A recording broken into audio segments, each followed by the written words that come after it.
aí, como vocês estão? Tudo bem? Tudo certinho? O povo está com frio hoje ou não? Não, né? Não, não está frio não. Eu vou colocar... Nós vamos usar aqui hoje? Vai, né? Vai usar, né? E aqui? Vou pegar um banco, uma cadeira. Posso pegar? Pega aqui, ó. Ó. Tomei soda, mas eu consigo carregar uma cadeira, pô. Só para colocar água aqui, para não ficar aqui na minha frente, né? Aí, ó. Vai ficar igual o copo de soda. Eu risquei o sofá. Esqueci de contar ontem.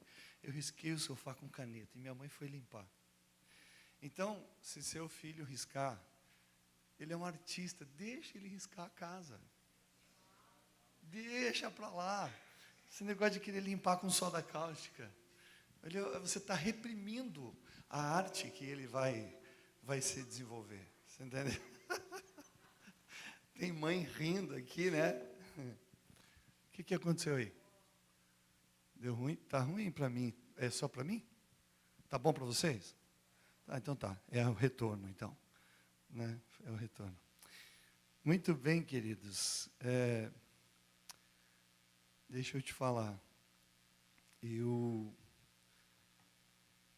tive grandes desafios na minha vida, tá?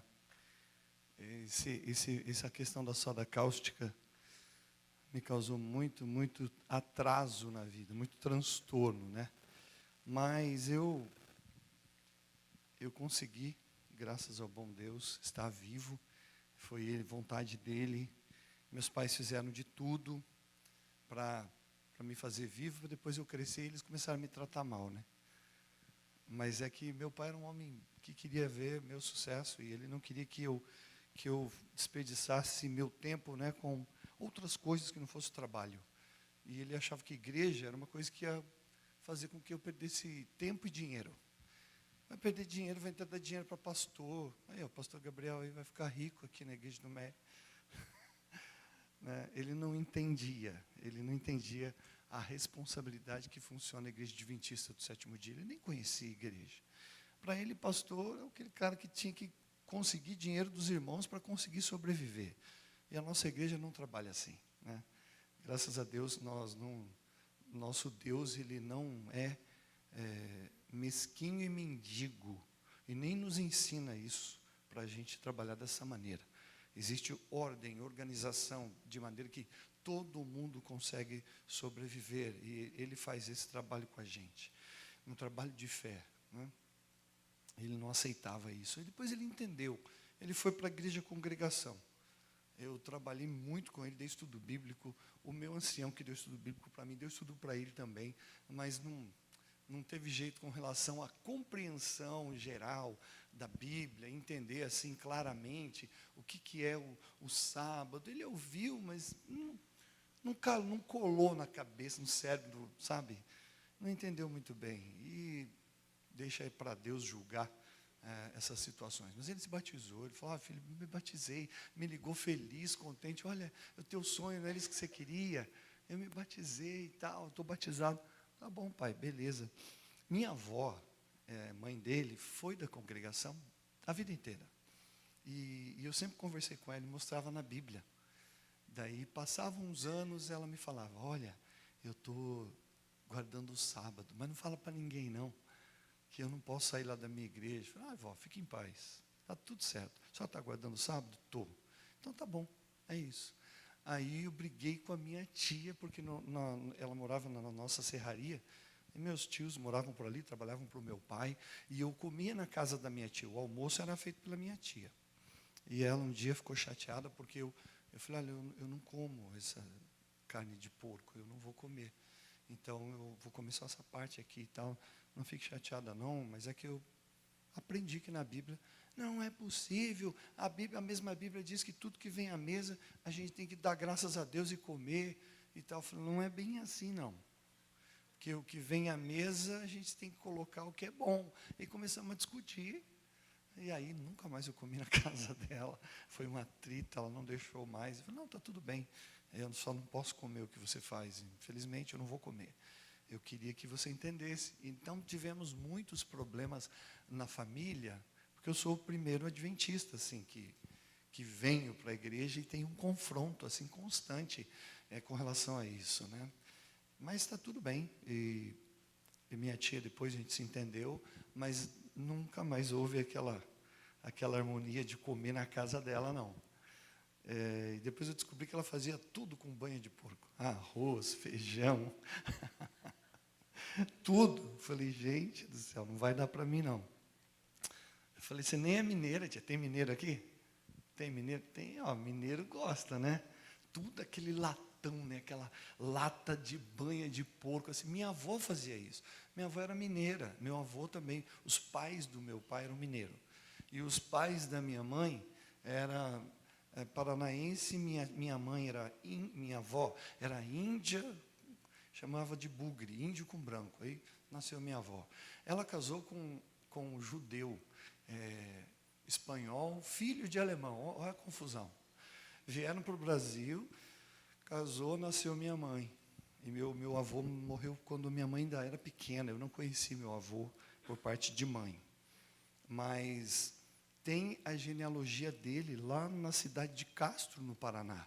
A família Carneiro são todos judeus. Tinha 5.000 carneiros até pouco tempo no Brasil. E todos são judeus, vindo daquela remessa que veio para o norte do Brasil. Nordeste, ali em Recife, onde tem a primeira sinagoga. Eu fui lá também tem o nome da minha família. Família Carneiro, a Praia dos Carneiros, você já deve ter ouvido falar. É dessa família de judeus, da família do meu avô. Eles eram em 5 irmãos. E aí ficou grande a família. E eu faço parte desse grupo de judeus aí. Então, imagina a confusão que deu a questão da religião, por um lado, mas, por outro, eles ficaram cientes de muitas doutrinas bíblicas. Eu nunca falo da igreja, a igreja tem doutrina. Não, a igreja não tem doutrina, nunca teve. A igreja adventista, ela não tem doutrina. Quem tem doutrina é a Bíblia. Ela que existe, as 6 doutrinas, as 28 crenças fundamentais, foram fundamentadas nessas 6 doutrinas bíblicas. Não pertence a uma igreja, pertence à palavra de Deus. O nosso papel foi reparar, relembrar o mundo que elas sempre existiram aqui. O papel da igreja adventista, ao ser chamado, foi para restaurar uma verdade, para defender uma verdade, doa quem doer. Nós devemos falar com amor, mas devemos falar firmemente toda a verdade. Ao dar um estudo bíblico, ensine toda a verdade. Se prepare para isso. Por exemplo, vamos falar sobre Ellen White para alguém. Se ela nunca leu, não adianta você falar. Então, vou dar uma dica para você que eu faço quando dou estudo bíblico. No início do estudo, eu dou o livro Grande Conflito. Falo, olha, a teologia bíblica, ela é historicista. Você vai entender isso depois, tá? Você pode achar que isso é meio estranho agora, mas ela é historicista. A profecia bíblica, ela se confirma na história do mundo. Então, eu vou te dar um livro de história. Você vai amar. E vamos estudar juntos o livro de história, e você vai entender as profecias aí, nesse livro, junto com a Bíblia. Ah, que legal. E aí ela vai ler o Grande Conflito. O livro de história. Quando eu for falar sobre profetas, sobre profetas modernos, ela vai entender, porque ela leu, ela vai aprender a confiar. Não dá para você acreditar em algo que você ainda não leu. Não tem como você dar estudo bíblico falando sobre Ellen White, sobre profecia, sem que a pessoa tenha conhecido. É muito difícil. Então, é preferível que você, ao dar o estudo bíblico, dê o livro primeiro, deixa ela ler primeiro, e depois você vai lá no final falar sobre esse assunto, né? A história de hoje tem a ver com uma personagem, mulher também, né? Você interpretou aqui a Raabe, então vou falar de outra mulher na Bíblia, uma outra jovem na Bíblia, que também foi corajosa, que também teve essa coragem de encarar a vida, entre a vida e a morte, para poder defender a verdade bíblica. Você teria coragem de enfrentar a morte, perder a vida pela verdade bíblica? que você faria? Será? Vamos ver essa história aqui. Olha, Deus não escolheu você para viver nessa geração como um acidente. Você não está aqui porque nasci e estou aqui. Né? Estava de bobeira e me tornei adventista. Não é assim. Nada é por acaso. Não é fruto do acaso a nossa vida. A nossa existência nós nascemos por um propósito muito claro. Então, Ele confiou a você uma missão. A vida que você tem foi Deus que te deu. Você existe porque Ele planejou isso. No ventre da sua mãe, Ele já sonhou com você. Ele já conhecia você. Ele sabia todos os teus pensamentos, como você seria, o seu gosto. Seus pais não sabiam como você seria, mas Deus já sabia. Deus consegue ver todo o futuro da sua vida. Então, Ele confiou a você uma missão que ninguém mais podia cumprir, exatamente como você. Então, Ele preparou você para algo muito nobre, muito especial nessa vida. E o texto é de Esther, capítulo 4, verso 14. Nós vamos ler o livro de Esther. Esse livro, muito interessante. Ele tem uma característica diferente de todos os outros livros da Bíblia, e eu vou falar depois para vocês. É um livro muito gostoso, muito fácil. Os judeus leem num culto.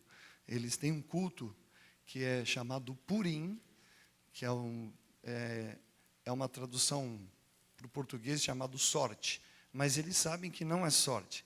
É uma forma de provocar os convidados. Né? É uma festa de Purim, a festa de crianças. É uma festa em que eles trazem muitos doces e participam e também distribuem esse doce com os pobres. Eles saem depois na rua e distribuem esses livros, doces, né? Bolo e outros tipos de doces e vão entregar para os pobres. E eles vivem essa festa durante um dia inteiro, um sábado todo. Então é bem legal, bem interessante sobre a história da vida de Esther, que foi transformado numa festa anual até os dias de hoje. Esse livro, ele foi questionado se realmente entraria na Bíblia, no cânon. E houve muitas controvérsias, mas depois eu conto por quê. Tá? Vamos ler, verso 14. Porque se de tudo te calares, agora de outra parte se levantará para os judeus socorro e livramento. Mas tu e a casa de teu pai perecereis. E quem sabe se para a conjuntura, para o momento como está, é que você foi declarada ou elevada a rainha? É uma pergunta, né, que Mordecai faz à sua sobrinha. Esse é o verso principal dessa noite. Tá? Capítulo 4, eu não falei o capítulo, desculpa. Esther, capítulo 4, verso 14. Eu falei do livro, né, e não falei do capítulo. Esse é o ponto central, tá? E o ponto-chave do livro tem um outro versículo que eu vou ler daqui a pouco mais. Esse aqui é o da introdução, é a base, né? Ele está questionando ela. Quem sabe se a tua vida não foi, você existe para isso, para esse momento, para esse propósito, para esse momento oportuno. Mas saiba que se você não cumprir, outra pessoa vai se levantar no teu lugar. Deus vai levantar outra pessoa no teu lugar. Olha que interessante esse verso. Ele é provocativo, ele é decisivo, ele é questionador, ele é impositivo, ele tem vários nuances que fazem com que Esther reflita e tome a maior decisão. Né? Ela estava ainda um pouco relutante para a decisão que ela estava tomando. Então veja, aqui nós vamos descobrir por que fomos chamados. Hoje nós vamos descobrir por que nós somos chamados. Muitos jovens ficam se perguntando várias questões que eu já falei no primeiro sermão. Qual faculdade? Com quem vou casar? Quanto vou ganhar? Mas Deus faz outra pergunta para você. Quem será alcançado através da sua vida? Essa pergunta é muito mais nobre, muito mais importante do que qualquer outra que você tenha feito até os dias de hoje, nos momentos atuais em que você está vivendo. O maior desperdício da vida não é morrer cedo, mas é viver sem propósito. Nós precisamos encontrar o propósito da nossa vida. Tomar para descer mais um pouquinho de soda aqui. Vê se desce, né? Se tivesse descido, tinha derretido tudo, tá? Quando eu tomei o leite, meu tio trouxe o leite, eu tomei, coalhou tudo em volta da soda. E eu comecei a vomitar e voltou toda a soda dentro do leite. Por isso que é importante, o leite é um remédio. Em caso de acidentes de envenenamento, muitas pessoas às vezes tomam muitos remédios para o suicídio. Dá leite que ele coalha em volta, vai demorar o processo de reação do veneno. Dá tempo de chegar no hospital e fazer uma limpeza, entendeu? Então, por isso, o leite. Eu tomei e voltou tudo, e coalhado, instantaneamente. Então, ele coalhou em volta e pude sobreviver, tá bom? Mais um detalhe aí. Então, esse é o desperdício da vida. Não é morrer cedo, é morrer sem propósito. Morrer sem saber por que existiu. Né? Esther era órfã, criada, melhor dizendo, não pelo tio, pelo primo, muito pobre, sem riquezas, eram escravos, foram tirados da Babilônia e agora vieram para a Pérsia. E ali na Pérsia eles eram escravos também, como foram na Babilônia. A Babilônia, eles invadiram, a Pérsia invadiu a Babilônia, matou todos os babilônicos e trouxe os escravos deles para eles. Então, agora, mais uma vez, o povo de Israel é escravo. Imagina, ficar perambulando de país em país, né, sendo escravo. Que vida terrível foi, pela falta de obediência a Deus. E agora, eles estavam nessa circunstância. Então, sem riqueza, sem influência, sem voz, sem oportunidade, sem ser ouvida, sem sobrenome importante, sem imaginar que um dia pisaria no maior palácio do mundo. Naquele momento, na vida de Esther, quem mandava no mundo era a Pérsia. No entanto, que ganharam da Grécia, e ganharam guerras grandiosas na época, e dominaram aquele pedaço. Todo mundo lutava pelo pedaço de Israel. Deus deu para Israel o pedaço mais nobre da terra, da época. Por quê? Era o único caminho para chegar no Egito. E por que chegar no Egito? O que interessa o Egito? Simples, numa região do Oriente Médio, onde não tinha comida, só areia, onde nascia comida? Onde tinha comida? Na beira do rio Nilo. Quando ele baixava, aquelas terras ficavam férteis, então plantava, colhia e tinha comida para o mundo inteiro. O mundo era pequeno, tinha poucas pessoas, não era como hoje. Então, o mundo ia fazer compras no Egito. Por isso o Egito era importante. Por isso aquelas terras, quem passasse por ali, quem dominasse, cobrava impostos para passar. Por isso era importante. Por isso as guerras constantes ali. Por isso Israel sempre teve que lutar para defender aquele pedaço. E quem dominava aquele pedaço por um grande período foi a Babilônia, que foi lá e tirou de vez, de vista, de poder, Israel. E tomou conta. Depois perdeu para a Pérsia. Então, a Medo-Persa tomou conta daquele pedaço. E agora eles passavam por ali. Por isso, então, as lutas, as guerras constantes, para ver quem dominava aquele pedaço. Então, quando foi no tempo de Davi, ninguém mais passava. Ele acabou com tudo, ele dominou tudo, ele lutou e defendeu Israel, porque Israel sempre era humilhado, sempre era destruída. E ele falou, não, aqui não, comigo não, eu estou aqui. Agora eu vou lutar e defender Israel. E Deus deu a bênção para isso.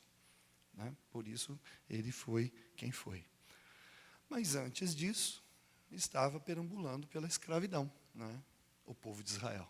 E agora a história de Esther.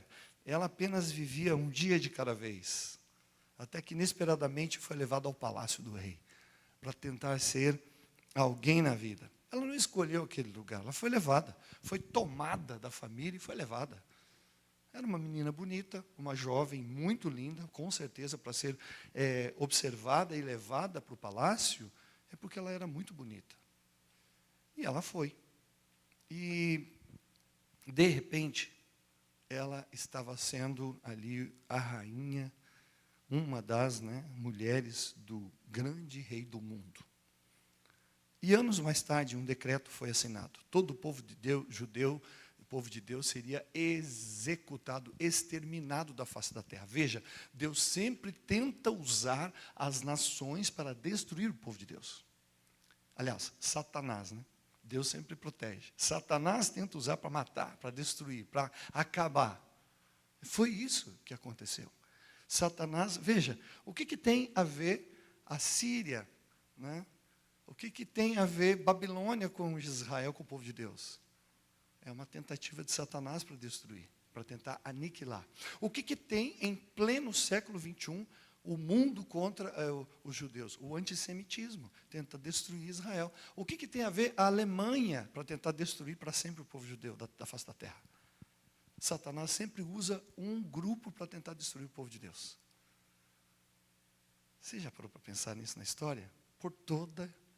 Desde que existe, eles foram perseguidos e tentados ser destruídos. Estão preservando a permanência desse povo. Deus está permitindo preservar para testemunho das nações. Um dia o Egito falou assim, alguém do Egito falou assim, nós deixamos, os egípcios deixamos a arquitetura, a engenharia. Então os gregos disseram, nós deixamos a educação, a cultura, o estudo, a filosofia, o mestrado, a faculdade, o doutorado. E então Roma diz, nós deixamos a administração, a gestão de um município, de uma cidade, de um país, de um governo. Até hoje nós vivemos através do que foi montado de Roma. E aí então começaram a pressionar. E vocês, judeus, o que deixaram? Nós, com a nossa própria vida, defendemos e deixamos para o mundo a palavra de Deus. E de todos os impérios, os que ainda permanecem os mesmos é o povo judeu. Todos os outros já pereceram. Todos os outros já não existem mais. Mas o povo judeu ainda existe, ainda prevalece. 97% do território do Oriente Médio é inimigo do povo judeu. 7% é a porção e a população. Por que eles não conseguem ganhar? Porque eles são habilidosos. Israel é habilidoso em estratégia de guerra. Se você observar o que você segura na mão, é antissemitismo. A Bíblia é antissemitista. A Bíblia é contra o judaísmo. Você tem aqui o Novo Testamento, a Nova Aliança. E você tem o Antigo, o Velho. Vocês estão entendendo? O Velho Testamento, é o Antigo. Agora temos o Novo. Então a própria Bíblia, ela é dividida para destruir a imagem judaica. Você nunca tinha parado para pensar sobre isso, né? Até hoje, nós seguramos na mão um livro que tenta ser antissemita, porque foi feito por cristãos que não queriam ver a prosperidade de Israel. E mais uma vez, a tentativa de Satanás para destruir, exterminar o povo de Deus da face da terra. O livro de Esther possui uma única característica diferente de todos os outros. O nome de Deus não aparece no livro. Por quê? Porque o Deus da época era o rei do império assírio.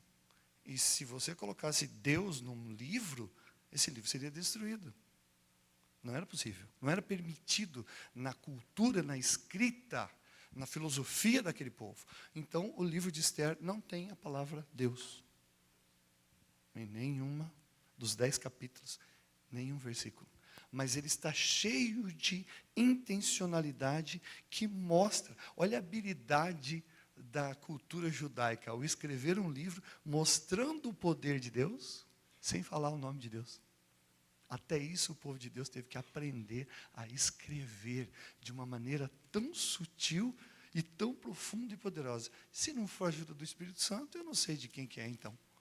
Conseguir escrever tamanha façanha, mostrando e exaltando a glória de Deus sem escrever o nome de Deus. Você já tinha parado para pensar nisso? Você já tinha descoberto isso? Não? Uma boa novidade para você. E por esse motivo foi questionado. Mas eu acho que a gente não deve colocar o nome, esse livro, porque não tem Deus. Não tem, mas se você ler, as evidências são muito maiores do que se tivesse escrito. Então, para entrar no cânon, foi bem difícil, mas entrou e está aqui, nós podemos ler claramente. Veja, Deus está em todas as páginas desse livro. Nós podemos ler e ver, visualizar isso. E o desafio, hoje para amanhã, você ler o livro de Esther. É pequeno, muito pequeno. Tá? São 1, 2, 3, 4 páginas, 4 folhas da Bíblia, e nós temos o livro todo concluído. Tá? É muito legal, eu gostaria muito que você lesse, refletindo em tudo que nós vamos falar aqui hoje. Né? Então, às vezes a gente não sente, não percebe Deus, parece que Deus não está nas páginas da nossa vida, parece que nossas decisões são aparentemente comuns, parece que Deus também não está falando com a gente, parece que Deus está trabalhando muito em silêncio conosco, com a nossa vida. Às vezes, vocês podem dizer, pastor, não sinto Deus falar comigo. Lembre-se de Esther. O silêncio de Deus nunca significa ausência. O silêncio de Deus nunca significa ausência. Nós não temos nenhum relato aqui nesse livro que Deus falou com Esther. Essa história não tem um momento em que ela ouviu Deus fazer, para ela tomar a decisão. Não.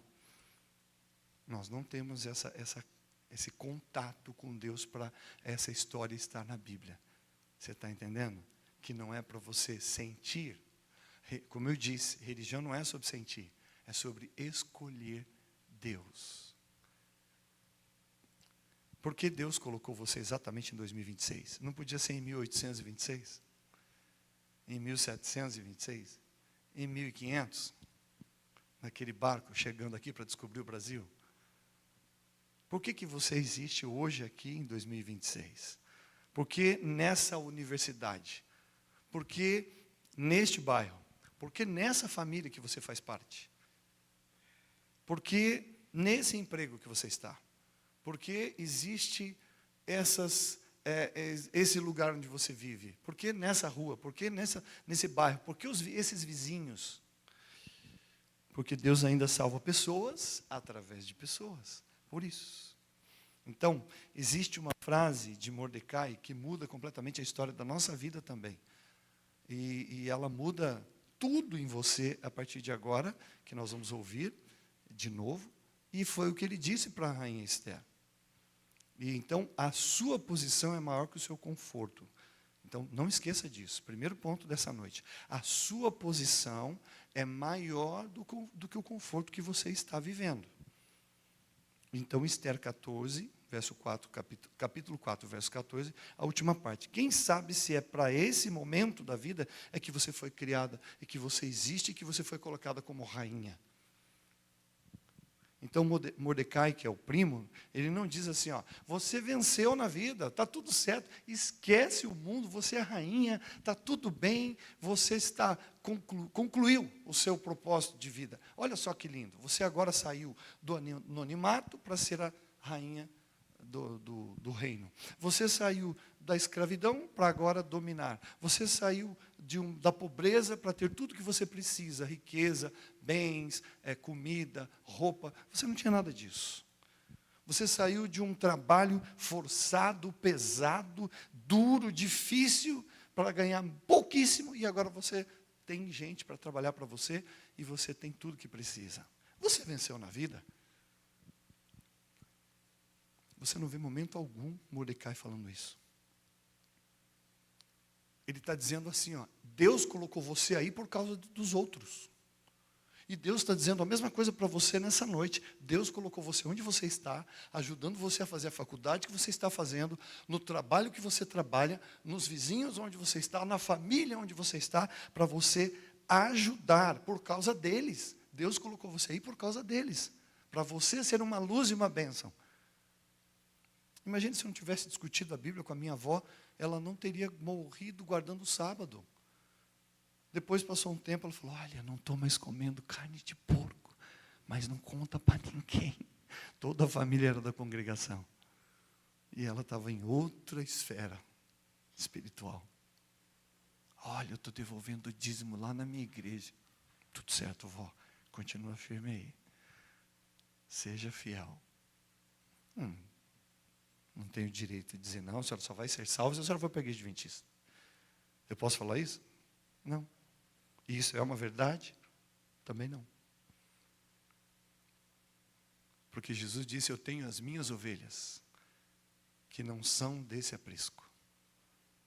Ué, se ele tem outras ovelhas que não é dessa igreja, ele tem pessoas salvas em outros lugares. Sim ou não? Sim. E tem gente que vai morrer lá e está salva.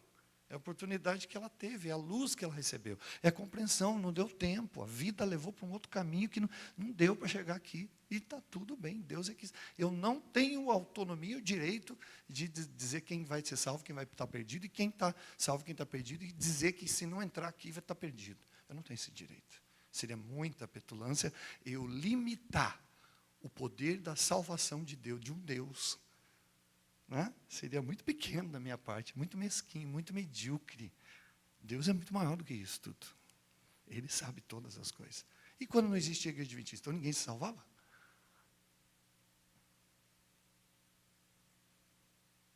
Boa pergunta, né? Então só tem salvação de 150, 170 anos atrás. Dali para trás, todo mundo morreu perdido. Não, claro que não. Teve muita gente que se salva ainda hoje de outras maneiras. Claro que a gente tem que ajudar as pessoas a encontrar toda a verdade. Porque a verdade, conhecereis a verdade vos... A verdade nos liberta. Então, Deus está colocando você aí nesse lugar por causa dos outros. O mundo diz, suba para ser servido. Jesus diz, suba para servir mais, para ter mais poder de serviço. Para ter mais condições de servir muito mais. Em outras palavras, você pode dar uma cesta básica, suba para você poder dar 100 cestas básicas. Suba para você poder dar 1000 cestas básicas. É assim, Deus coloca você em situações para você servir mais. Não é para você ter mais, é para você dar mais. É para você distribuir mais. Por que Deus levou você para essa universidade? Apenas para conseguir um diploma? Por que Deus colocou você nesse trabalho que você está? Apenas para você sustentar sua família? Não. Não é para receber salário. É para ser luz. É porque Deus permitiu você estar ali para anunciar a Cristo. Para testemunhar. Alguém tem que falar a verdade naquele lugar onde você está sendo enviado. Seu endereço é um campo missionário. Você é um missionário das terras do reino celestial. Onde Deus planta você, Ele espera frutos. E você vai dar, se já não deu, vai dar e vai continuar dando. Se deu, vai continuar dando mais frutos ainda. Seu diploma pode abrir portas. Seu testemunho abre o céu para muita gente. O propósito da sua profissão é maior do que a sua própria profissão. O propósito que Deus deu, esses dons para você, é muito maior do que tudo que você tem recebido. Veja, sábado eu entendi que eu pertenço a Cristo. Né? Domingo eu escolhi viver a pureza. Ontem, eu aprendi a confiar as minhas batalhas no Senhor, para o Senhor, porque é Ele que vence todas as batalhas da nossa vida. E hoje, eu preciso entender que eu vivo por propósito, e o meu propósito é iluminar, é salvar, é ajudar as pessoas a conhecer o Deus que eu conheço, onde eu estou, no palácio que Deus me colocou. Segundo ponto, então, quando o seu conforto entra em conflito com o seu chamado. Como que é isso? É o verso 15 e 16, o ponto mais nobre desse livro. o verso 15 e o verso 16. 4, Esther 4, verso 15 e verso 16. Abra aí, vamos ler.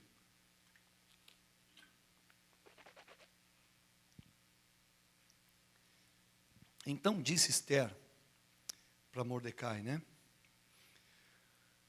Que respondesse a Mordecai: vai ajunta a todos os judeus que se acharem em Suzã e jejuai por mim.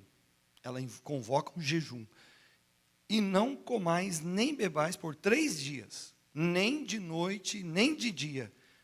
Eu e as minhas servas também jejuaremos. Colocou até as empregadas para ficar 3 dias sem comer. Imagina, tadinha delas, né? Desesperada. O que essa mulher está querendo da gente? Mas ela é rainha, vamos obedecer, que é melhor, né? Senão a gente ganha conta do emprego, vamos ficar sem comer. Elas nem talvez entendessem todo o propósito. Imagina essas empregadinhas, né? Quantas mulheres ela tinha trabalhando para ela, tiveram que ficar sem comer também. Todo judeu sabia o propósito. Todo judeu sabia que Deus aceitaria esse jejum. Depois irei ter com o rei, ainda que é contra a lei, e se perecer, pereci. Se morrer, morri. É isso que ela quer dizer. Por quê? Porque ela não tinha permissão de ir na presença do rei. Ela tinha que marcar um encontro e ver na agenda, depois de meses ele respondia sim ou não. Ela não podia simplesmente entrar, mesmo sendo a rainha, mesmo sendo a mulher. É quando ele mandasse chamar. Então, ela tinha que ficar num outro setor do palácio, em outro lugar, esperando, sendo cuidada, sendo atendida, esperando um dia lá na vida que ele quisesse chamar ela para conversar, para comer, para fazer qualquer outra coisa. Né? Um jantar. E ela marcou um jantar. Ela faz isso. Só que ela faz isso contra a lei. Por isso que ela diz, olha, se eu morrer, eu morri. Porque todos que faziam isso, ele mandava matar. Olha que loucura, né? E ela colocou a vida em risco. Por quê? Ela estava colocando a vida em risco por todo o povo judeu. Porque a lei, o decreto de Amã, era que todo judeu deveria morrer. Porque não estava obedecendo às ordens do rei. Ela entra nesse casamento aqui, escondendo a identidade dela. Agora vem um ponto muito interessante. E a partir desse momento, quando precisou, ela expôs a identidade dela. Aí ela vai no jantar. Ela conversa com o rei. Até esse momento da história, ela estava segura. Ela estava num patamar muito bom. Ela estava protegida, confortável, na zona de conforto. Ela tinha tudo que muitos de nós sonhamos ter. Palácio, segurança, prestígio, influência, mas havia um problema. Agora o seu povo estava completamente condenado. Deus permitiu que ela chegasse ao ponto onde teria que escolher entre 2 vidas. A vida confortável ou a vida eterna. Uma vida com propósito, queridos jovens. Uma vida com propósito, querida igreja. Toda geração chega um dia nesse momento. Um dia a vida vai te cobrar.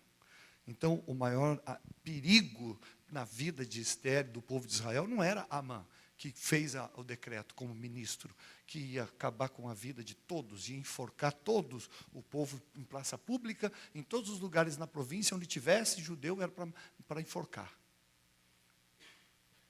Normalmente pensamos que grandes inimigos da história eram o Amã, mas vamos pensar diferente. O maior perigo talvez fosse o silêncio de Esther. O silêncio dela e o anonimato em não mostrar a sua identidade ia fazer com que todos perecessem. Esse era o maior inimigo. Ela ficar calada. Ela se fechar, ela não dizer nada. Ela viver uma vida de conforto em silêncio. O maior perigo talvez fosse esse silêncio, porque Amã já fazia o que esperava dele. Ele era maldoso, ele perseguidor, ele era alguém que não tinha nada de bom. Então, ele era inimigo do povo de Deus. Mas Esther era conhecida como a rainha, mas agora ela tinha que revelar que ela era conhecida do Deus verdadeiro. Ela era do Deus verdadeiro. Ela era do povo de Deus, do povo de Israel. E agora chegou o momento dela revelar isso. Às vezes, o maior problema da igreja não é o que o mundo faz. O maior problema da igreja não é o que o mundo faz. É quando aqueles que conhecem a verdade permanecem calados. Às vezes nós estamos preocupados com o que o mundo está fazendo e esquecemos do que o que nós não estamos fazendo e deveríamos fazer. Nosso papel é gritar para o mundo quem é Jesus. O nosso papel é clamar, ter uma voz ensurdecedora dizendo para o mundo que breve Jesus voltará. Esse é o nosso papel e esse é o perigo. Não é ficar olhando para o que o mundo está fazendo. Nossa, que absurdo. Isso aí, eu não espero nada de bom. É a mesma coisa de você assistir um jornal. Eu nem assisto mais jornal. É sempre a mesma coisa. A inflação caiu, não sei o quê, aumentou, a dívida aumentou. E eu já tenho a minha dívida, eu vou ficar preocupado com a dívida do Brasil? Não vai mudar. Eu estou vivo há 52 anos, não mudou nada até hoje. Meu pai sempre disse, eu cresci ouvindo crise, crise, crise. Eu parei de ouvir. Eu não quero mais ouvir sobre crise, eu quero ouvir sobre o meu trabalho. E ele lutou, lutou, lutou e venceu. Parou de ouvir sobre crise. Sabe, a gente tem que parar, às vezes, de ficar ouvindo notícia ruim. Parar de ficar ouvindo as coisas lá de fora. Eu tenho que ouvir o que eu tenho que fazer, qual é o que nós devemos anunciar. Esse é o nosso compromisso. É uma vida com propósito. Senão a gente vai ficar olhando para um jornal que não me ensina absolutamente nada. Eu nem sei, faz 10 anos que eu não assisto jornal. Graças a Deus eu estou liberto. Porque eu sou do tempo em que a professora falava, tem que assistir o jornal e me trazer eu tinha que fazer o resumo do jornal para entregar na aula de geografia. Professora Vera Lúcia de Souza Colodel. Ó, como eu não esqueci até hoje. Não esqueci porque ela marcou a minha vida, né? Vera Lúcia de Souza Colodel. Uma grande professora. Mas fazia a gente fazer o resumo para a gente ser alguém na vida. Vocês têm que ter opinião, vocês têm que definir. Tinha que assistir o Fantástico, com 9 anos de idade, e fazer o resumo do Fantástico inteiro, gente. Lá eu ia escrever, novo clipe do Michael Jackson. Eu vi todos, tinha que assistir o Fantástico. E cheguei na conclusão, nada mudou. De 9 anos até 52, nada mudou. Então, para que eu vou ficar perdendo meu tempo? Eu posso ler um capítulo de um livro da Bíblia, eu posso ler um capítulo de um outro livro de liderança, eu vou aproveitar meu tempo melhor. Vai ser mais útil do que a gente ficar ouvindo a mesma ladainha. Só muda de personagem, de época, mas é os mesmos problemas. Sabe, queridos, você é o único adventista da sua sala? Será que Deus te colocou ali para isso? Você é o único adventista lá do seu trabalho? Será que é para isso que Deus te colocou ali? Pare para pensar. Deus tenha permitido isso, sabe, para você estar num ambiente mais difícil. Para quê? Exatamente para você testemunhar. Você não está onde está apenas para construir uma carreira. Você está onde está para construir o reino de Deus. Você é luz, bênção. E a oração vem antes da ação. Observe um detalhe maravilhoso. Antes de Esther entrar na presença do rei, ela entra na presença de Deus. Ela pede para o povo jejuar, ela vai orar, ela pede para todo mundo orar por ela, e então, depois de 3 dias, aí ela vai na presença do rei. Então, antes de você ter uma decisão difícil para fazer, um projeto difícil para fazer, vai orar. Vem na presença do rei. Vem preparar a sua vida espiritual com Deus.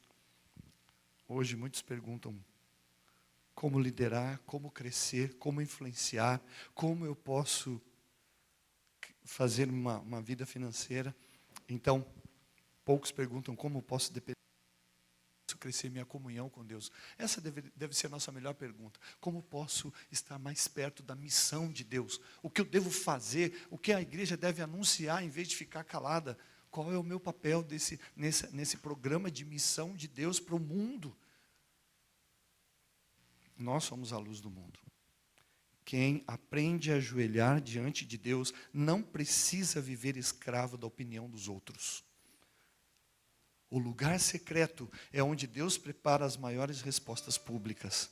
Antes de Deus usar a sua voz diante das pessoas, Ele trabalha no seu coração, na presença dEle. Se perecer, pereci. Se morrer, morri. Que declaração extraordinária de Esther. Que mulher, que jovem. Ela não estava procurando morrer. Claro que não. Mas ela estava decidida a obedecer, mesmo que houvesse um preço da morte. Assim como os discípulos fizeram.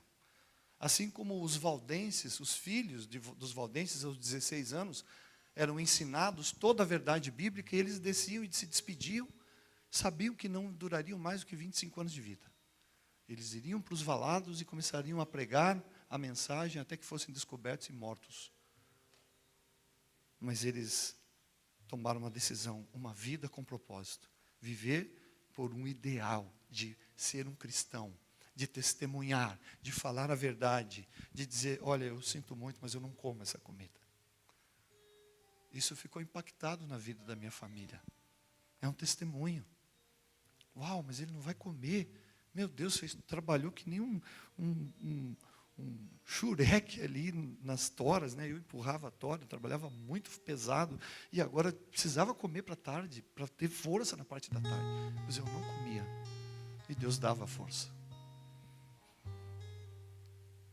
Quanto a gente precisa entregar para seguir Jesus? Mas a pergunta melhor é, como posso negar a missão que Jesus confiou para mim? Às vezes a gente pergunta, quanto que eu tenho que dar? Deixa eu dar minha parte, R$1.000. Fiz minha parte esse semestre. Deus não quer seu dinheiro.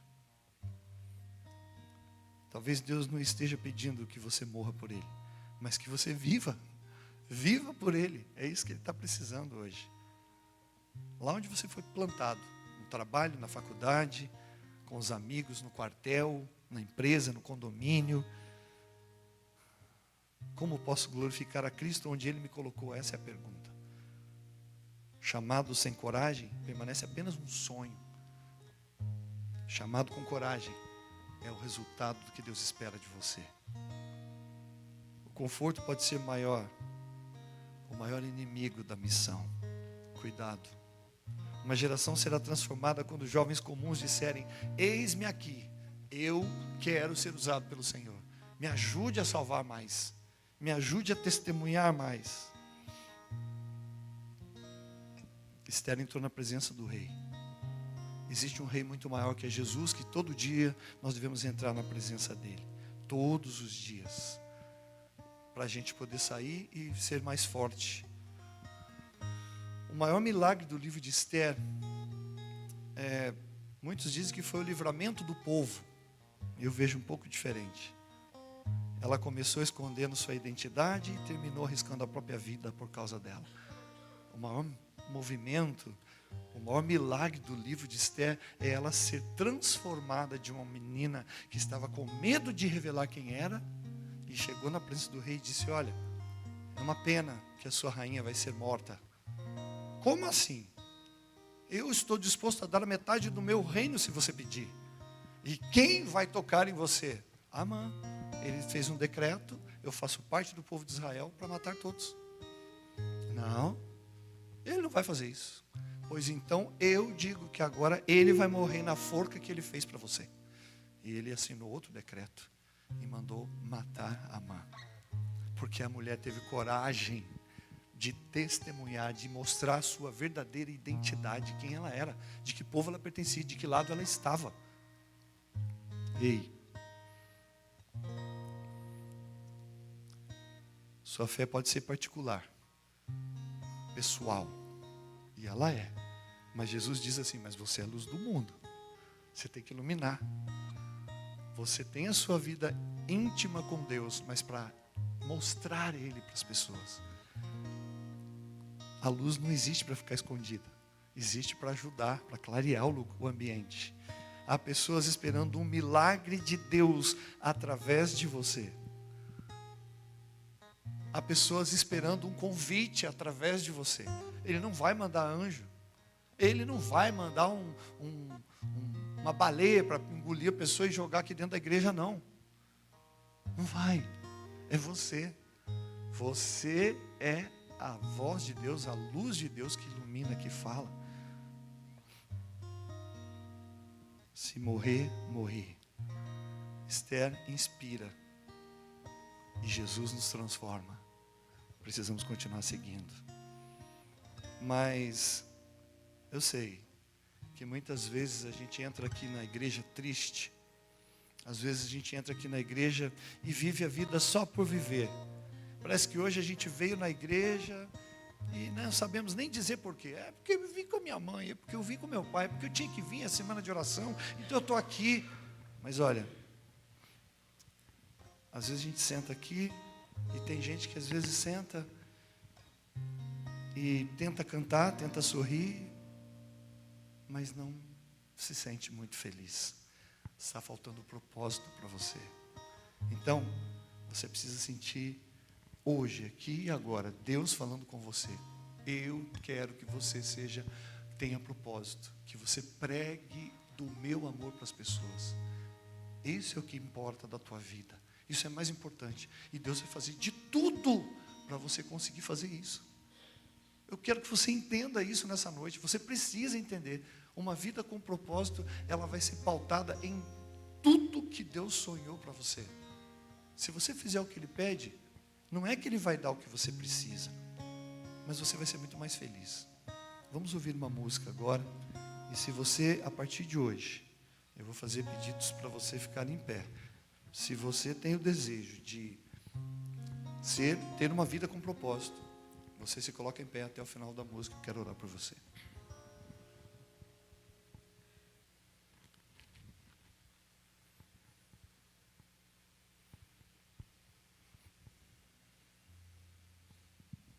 Há tanto tempo eu ando triste,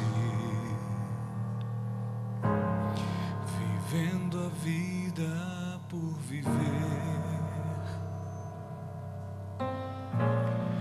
Mas hoje vinha esse tempo, porque entrei, não sei dizer. Sentei num canto ali no fundo, tentei cantar, tentei sorrir. Um sentimento tão estranho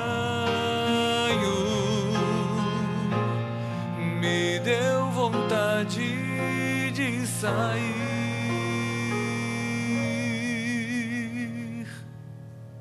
Foi quando tudo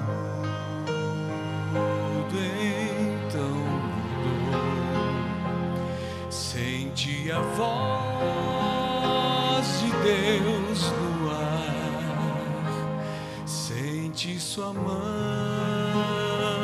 em minha mão, senti vontade de chorar. Agora Jesus me chama, eu não consigo levantar, estou tremendo e comovido, mas faltam forças pra lutar. Senhor, estou tão fraco. Senhor, em luta estou. Senhor, não tenho forças, mas vou.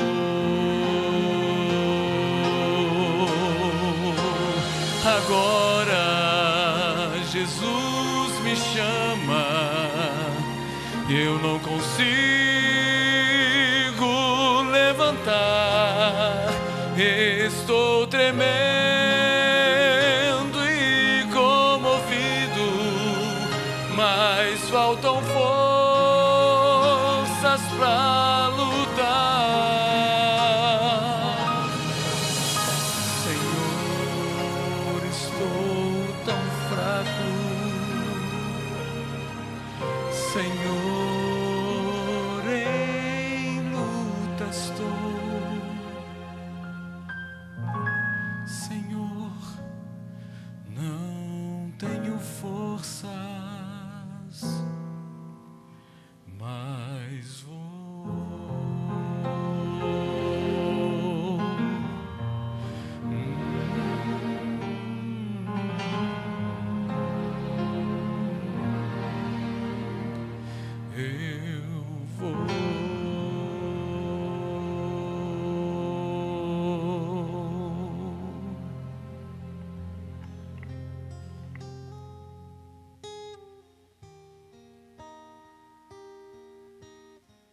identidade está em Cristo Jesus, a sua vida deixa de ser apenas uma vida para ganhar o sustento de cada dia e se torna um altar poderoso de Deus, onde Ele anuncia através de você as boas novas do Evangelho.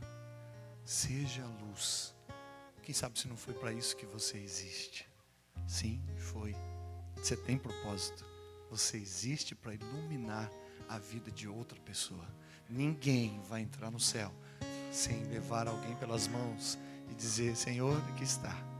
Aqui está o molho de pessoas, o feixe, né? A colheita, os grãos que tu me destes, os trigos que o Senhor me deu, aqui estão. Nós temos uma missão para concluir nesse mundo. Assim como Esther, disposta a dar a própria vida, que você se desgaste iluminando a vida de outra pessoa. Eu vou orar, mas eu preciso que você coloque agora aí, na sua mente, o nome de uma pessoa que você vai mandar recado para ela ainda hoje. Vai convidar ela para vir amanhã, na semana de oração, para a gente se conhecer. Se ela ouvir, Deus seja louvado. Se não, continue orando por ela. Você vai pensar numa pessoa agora que você quer que esteja aqui amanhã, que você quer ver no céu, e você vai lutar por ela até ela vir. Entenda, quando duas pessoas se reúnem para orar por alguém, essa pessoa vai ser transformada, vai ser mudada. Demore o tempo que for, ela não vai resistir ao amor de Jesus. Então não pare de orar. Não pare de orar. Eu estou desde ontem orando pelo Eric. E eu vou continuar orando por ele. Até ele voltar. Até ele voltar para Jesus. Amém? Essa é a minha oração. A sua tem que ser outro nome. Pensa aí. Vamos orar. Pai querido, obrigado, Senhor, porque o Senhor mostra para nós que temos que ter propósito. E o nosso propósito é iluminar, é falar do Teu amor, é viver o Teu amor, é pregar o Evangelho de alguma maneira, Senhor Deus. Nos usa, nos mostra. Temos estudos bíblicos variados. Temos através do WhatsApp. Senhor, nos ajuda a não sermos inertes, parados, mas que nós possamos nos mover em direção às pessoas. Não vamos esperar que elas entrem aqui, nós temos que ir até elas, através de um telefonema, através de um recado de WhatsApp, através de um estudo bíblico presencial, através do convite para o pequeno grupo, do convite para vir comer e depois estudar a Bíblia, que nós possamos ser criativos ao atrair as pessoas para o Senhor, que nós possamos dar o que elas gostam e ensinar o que elas precisam. Nós suplicamos essas bênçãos, Senhor Deus, para a Tua igreja, que hoje se levanta diante do Senhor para dizer: eu quero ter uma vida com propósito. Chega de ficar aqui só ouvindo. Eu quero também falar e dizer do Teu amor para outras pessoas. E se meu dom não for falar, que eu possa encontrar pessoas, que eu tenha a habilidade de recrutar nomes, de conseguir estudos e levar amigos que possam dar o estudo, e eu vou junto. Querido Deus, eu suplico ao Senhor, toca no coração de cada irmão, cada jovem, cada família aqui nessa noite, a encontrar esse nome hoje e mandar um recadinho, convidando e dar um início a um novo evangelismo na vida dessa pessoa. Nós precisamos disso, para que a gente se sinta útil, para que a gente se sinta com um propósito claro da nossa vida, que estamos trabalhando. Não adianta ficar esperando pelos outros, o nosso papel ninguém vai fazer. Então, querido Deus, nos ajude. Derrama Teu Santo Espírito na Sua igreja nessa noite. Nós clamamos em nome de Jesus. E a igreja diz: amém. Que Deus nos abençoe. Podemos assentar?